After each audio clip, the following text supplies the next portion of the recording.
せーのでもそんなんじゃダメもうそんなんじゃほら心は進化するよもっともっと Welcome to the channel. This is your girl Nika. This is Mika. And we're coming to you guys with our Legends of Tomorrow Season 3 Episode 9, which was entitled Bebo, the God of War. Bebo. Yeah, that's a little bit crazy. It was crazy when he did it. It is crazy when you did it. And yeah, no thank you. Alrighty. Well, that started off with a bang. Alright, let's just go ahead and get this out the way. Oh, get it out the way. Okay.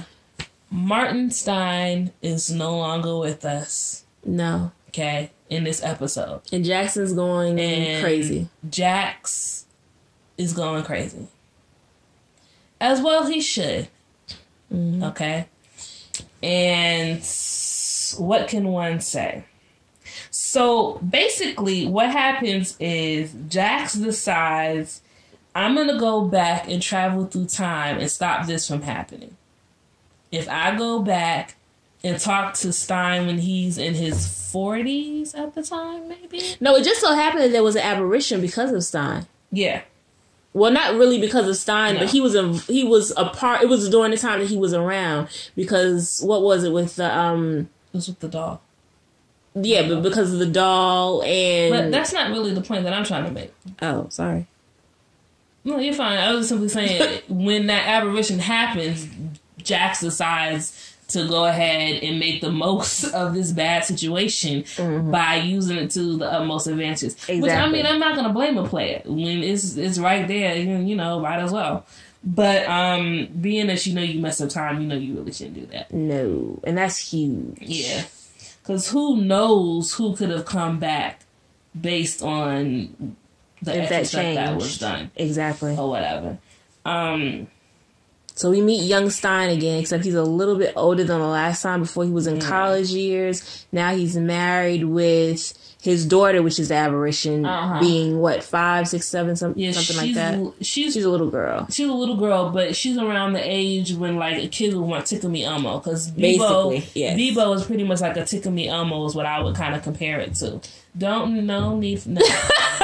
I saw your mouth getting ready to... No, thank you. The voice is kind of creepy. Yeah. I'm sorry. And that does sound actually, I think, eerily like the doll. I feel some type of way. Yeah. Don't do that ever, especially not at nighttime with and lights the eyes blink. No, thank you. Anywho, let's get back to the main point. So basically, they have to end up going to Vikings time to clear this up because the Vikings now they got Bebo as this like god. Yeah, the god of war. And he basically when he does the little the sayings that just automatically that will come out, they take those sayings and they phrase them and twist them to make it sound to actually use them for terms for them to go to war. Exactly. Or whatever. So we also know Damien Dark's there.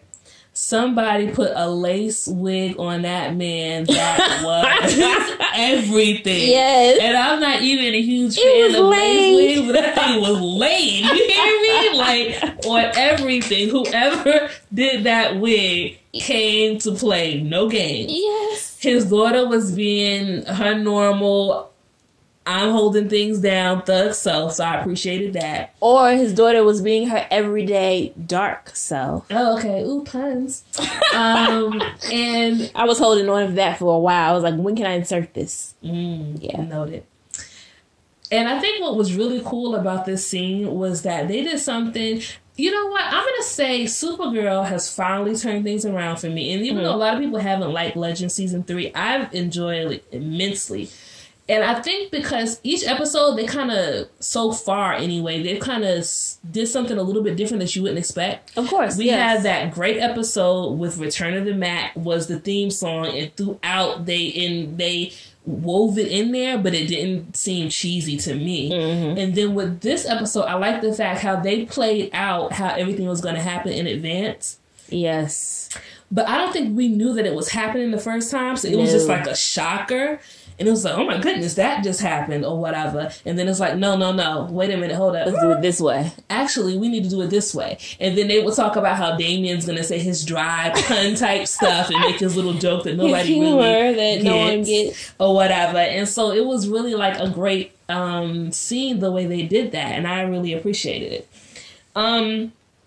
So, as always with the Legends, for the most part, at least for this half of the season, everything's kind of serious, but we're still gonna have fun with it. So they get Bebo back where it needs to be, and even though Jax gave that warning to Stein, he basically is like, look, I've lived a full life. If this does happen to me, it is what it is. Jax has his time to be able to say his last final goodbye, and then ultimately they have their Christmas party and he leaves the team, which I'm sad to see him go, because I actually enjoyed the dynamic of him and Stein together, and I also enjoyed the dynamic of Jax as well. So word on the street is that we might get Wally for the back half of Legend of Tomorrow, but we shall see. The final scene, though, was Sarah walking through the Rave Rider and then Constantine popping up. So if you did watch Constantine on, I think that was NBC, or if you're familiar with Justice League Dark, which was a great animated movie, or if you're familiar with Constantine at all, well, I'm not going to say but I feel that we're getting ready to get dark on this second half, and puns intended, not intended, however you want to take that, is going to get dark, because he deals with the underworld and demons and all that kind of stuff like that. So I'm assuming that it's not going to be as happy-go-lucky as it was with the little Dominator singing in the rain and all that. Lovely episode. He was so cute, just so precious. Oh my goodness. So yeah. What can you say? I've thoroughly enjoyed Legends of Tomorrow. Every episode they've had this first half of the season, for season 3, I've enjoyed. I'm going to do something different, which I normally don't do, and I'm going to give a rating for this whole front half of the season, and it's an A++ for me. I thoroughly enjoyed I can't think of one episode when I was like, this was kind of trashy. Yes. Even if I didn't know where things were going, by the end, I was like, this was an enjoyable episode. And again, as I say every time I review Legends Tomorrow, this is a guilty pleasure type series. This is not and we a normally series. Watch it the last of the week. Like when we do our recap and watch it again, we watch it at the end because it's just more lighthearted. Yeah. And this isn't a series where the consequences are serious. Even when something like with the end of season 3, and it's like, oh my goodness, they broke time and there's dinosaurs. Exactly. You don't really feel the weight of it because it's Legend of Tomorrow. You know they're going to get it out of it. You know that people are going to talk about them. Like, you guys don't know what you're doing. It is what it is. Yeah. What's your rating? Zany humor is just beautiful. So, I would say for the whole season, A+. A++.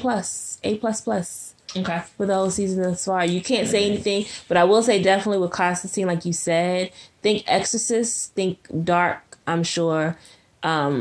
As long as he's around anyway. Let's see. I don't really have any predictions. I don't either. For the second half, but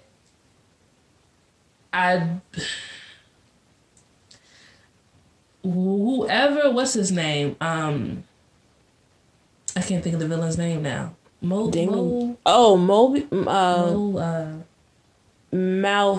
Malice. Whoever Malice is has something to deal with Constantine. That's a given. Okay. It's a given. He pops up, and that's definitely, You got John Nobles playing the voice. And I've seen the first episode, or at least part of the first episode of the premiere. So. Yeah, you fast in the pants, so I know you would. So it is what it is. I'm excited for where this goes. I'm excited for a little bit of darkness. Pun. And with that being said, thank you guys for watching. Like, share, and subscribe. And as always, stay geeky.